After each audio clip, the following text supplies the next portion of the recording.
issues of energy security because it's of prime importance in terms of priority to government. That one, we have the needed stock of petroleum products. Two, the needed stock of what you say electricity in the country. So there's a whole committee that the president has put in place. Thankfully, my minister, who is hands-on, coordinates all these activities to ensure that the country's energy security is not compromised at any point whatsoever. Now, what we have done, obviously, at our end, is that thankfully, we have enough stock currently in the country. It's not like on the sea or something. Currently, we have enough that, quote unquote, if we don't get any coming in, at least for 2 months, we can have the needed, what shall I say, fuel products to keep this country going. But it's also important to make the point that the bulk of our petroleum products is imported, the bulk. In Ghana today, we have thermal oil refinery that is supposed to do 45,000 barrels of crude daily. We also have Central refinery that is supposed to do additional 40 to 45,000 barrels of crude daily. We also have some smaller refineries that will do 4,500 barrels. These are quite small, you know. And however, these refineries are not, quote unquote, producing as expected. So there's a heavy reliance on products from abroad. Thankfully, our neighbor, Nigeria, through Dangote and others, also have products. And immediately, you cannot say that they are directly impacted, save the cost of what you call crude oil. You'll notice that crude oil prices today have moved from $60 to almost $74, $78. Now, the reason is really not because crude oil production had fallen. No. Almost all the major production ends are producing. So Saudi Arabia is still producing. Yeah. The problem has come about largely because of what you call vessel availability. Now, you'd also notice that one of the major transport ends or hub when it comes to tanker movement and others, particularly from the Arabian Sea into the open sea, had to do with the Strait of Hormuz, which borders Oman, Iran, and some other countries, Kuwait and the rest. And you know, those are where they produce more of the natural gas, more of black gold, among other things. And so once you have that place almost becoming a theater of military prowess, who is mighty and who is not, it will impact on who and what vessels are willing to move products on that corridor. And so now the bigger problem is the issue of vessel availability and also the insurance that you need to pay, because once there are potential for anything military-wise, persons who transport these products are much concerned. And so you are likely to pay higher insurance premium even to get your product moved within because of the risk associated. And so the real cause in terms of the increase in the price is really not what I'll say lack of production, but the process of moving the product. So the freight cost is really what is raising the price from $60 to $74. That's really where the problem is coming. Edudzi, so that is you say the risks that would be involved if you were transporting via the Strait of Hormuz. That's what will put an extra premium on your insurance and drive the cost up. Because one of the border country is Iran. Okay. And then Oman, Kuwait, and the rest on that stretch. And so once you have that imminent danger, you want to underwrite the risk. And so you pay higher premium for it. And so that is really where the problem is coming from, and not necessarily a cut in production. Now, unlike countries like Russia and others that produces more, Saudi Arabia and co, they are not really the center or the epicenter of the conflict. It is Iran. And because of the movement and vessel availability among others, that is really where the impact is coming from.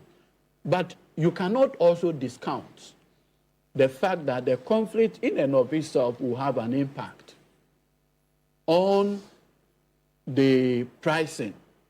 But if you look at it globally, the greater impact is coming from the cost of freight, of moving product within. And you know, the interesting part is that it's the shortest routes into the OPC.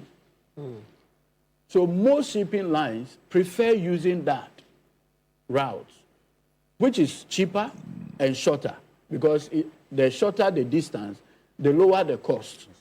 And so if you have to divert into other ends to get to the markets in Europe and the Asian countries and others, it will cost you more. Because a journey that can, say, take a week, if it's going to be 2 weeks, it will cost you more. And those people are not for that Christmas. They'll put the price, the cost that they are incurring onto the price of the product. And so basically, now what we are hoping for, and at this point, I want to activate my belief in the sense that, you see, China, Russia are critical allies of Iran. China depends a lot on its crude consumption on Iran. Russia obviously does its own thing, but it's a key ally of the Iranian current regime. I've already read in the news interventions from Putin, the Chinese leaders, among others, to keep that particular place open up for further transport. My hope is that at least in the next 2 weeks, we'll have a better and deeper appreciation of the actual impact of what the issues are. The immediate fear is the threat of closure of the strait, the immediate threat to close it. If you look at how, in terms of the what we call the geology of the place, more or less, it's Iran and Oman. So Iran cannot take a unilateral decision that we are completely closing that end. And so what is going to happen is that Oman is not going to allow for a unilateral decision to just close that end completely. Again, like I pointed out, the Chinese have a lot of interest in terms of movements of goods and other services, or movement of goods, more or less, to the Chinese and other South Asian countries. And so they also have an interest to ensure that the passage is not closed.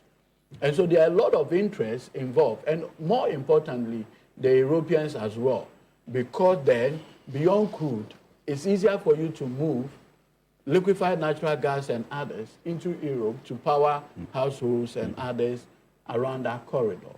So completely having it closed will be quite an interesting.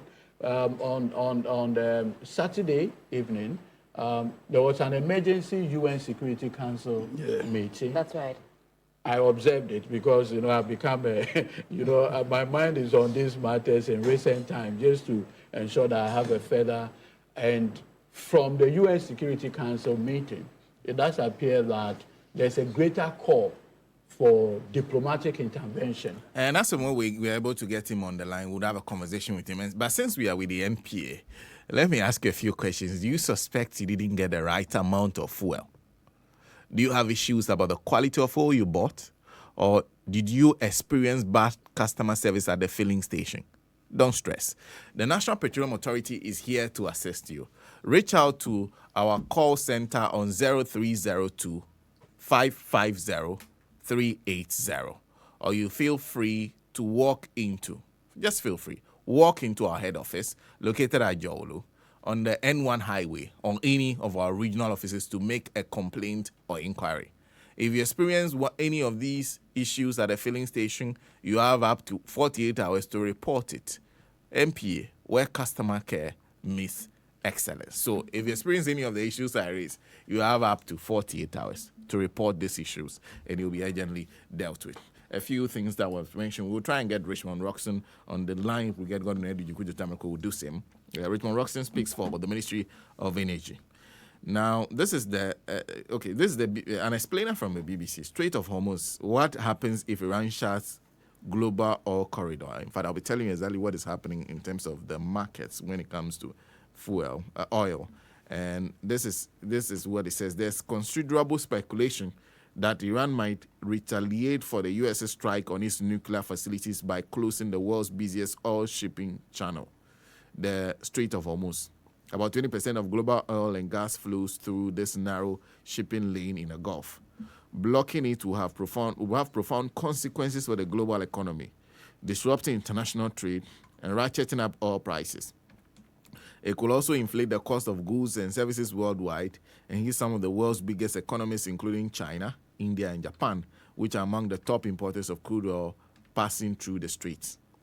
What is the Strait of Hormuz and where is it? The Strait of Hormuz is one of the world's most important shipping routes and its most vital oil transit choke points. Bounded to the north by Iran and to the south by Oman and the United Arab Emirates, the corridor, which is only about 50 kilometers, that's 31 miles wide at this entrance and exit, and about 33 kilometers wide at this narrowest point, connects the Gulf with the Arabian Sea. And the strait is deep enough for the world's biggest crude oil tankers and is used by the major oil and gas producers in the Middle East and their customers. In the first half of 2023, around 20 million barrels of oil went through the Straits of Hormuz per day, according to estimates from the U.S. Energy Information Administration. That's nearly $600 billion worth of energy trade per year. That oil comes not only from Iran, but also other Gulf states such as Iraq, Kuwait, Qatar, Saudi Arabia, and UAE. And it says, what will be the impact of closing the straits? And it says, former head of the UK's intelligence agency, MI6, Sir Alex Younger, told the BBC his worst-case scenario in the ongoing Iran-Israel conflict included a blockade on the Hormuz Strait. Closing the strait will be obviously an incredible economic problem, given the effect it will have on oil price. He said it will be, quote, uncharted terrain, according to Badr al-Saif, an assistant professor at Kuwait University who specializes in geopolitics of the Arabian Peninsula. It will have direct consequences on world markets because you're going to look at an uptick in the oil price and you're going to see the stock markets reacting very nervously to what's happening, end quote. Mr. Al-Saif told BBC. It will, of course, hurt the Gulf countries whose economies rely heavily on energy exports. So, Saudi Arabia, for instance, uses the strait to export around 6 million barrels of crude oil per day, more than any neighboring country, according to research by analysts.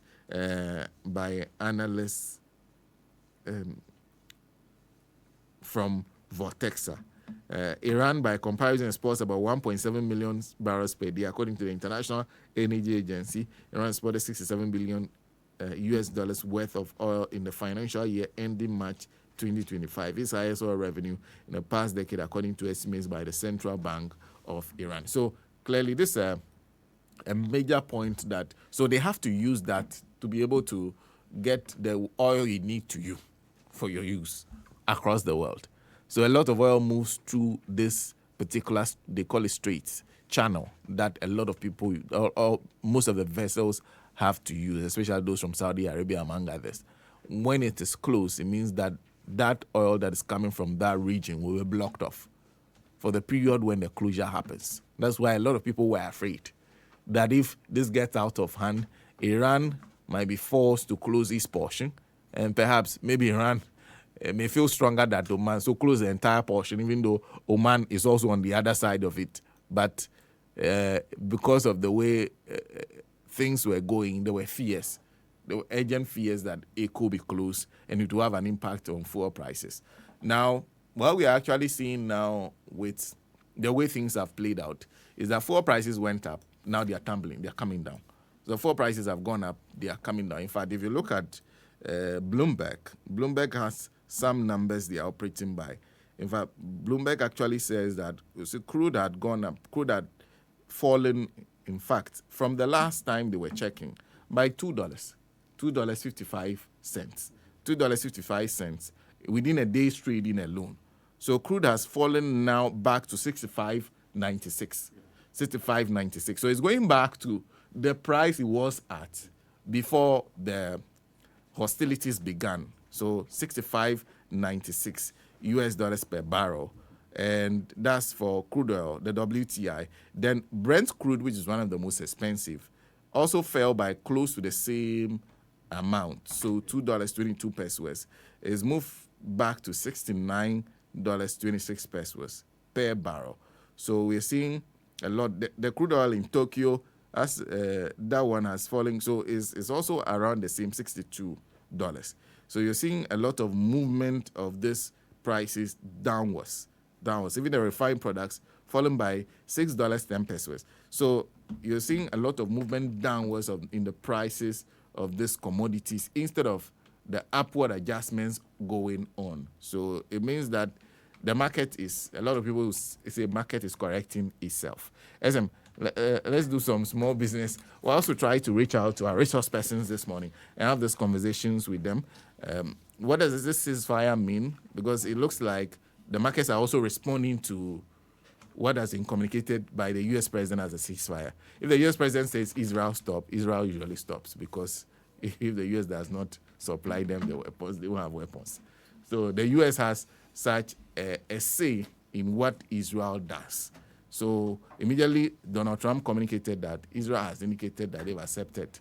And Iran also says, if Israel stops firing, we will not fire. They throw, we throw.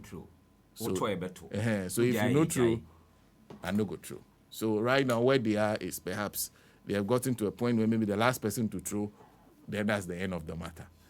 If the other person does not retaliate, then the retaliation continues. Then we have some relative ceasefire that we can work around and say we can come around a deal. A deal can be reached for a permanent ceasefire.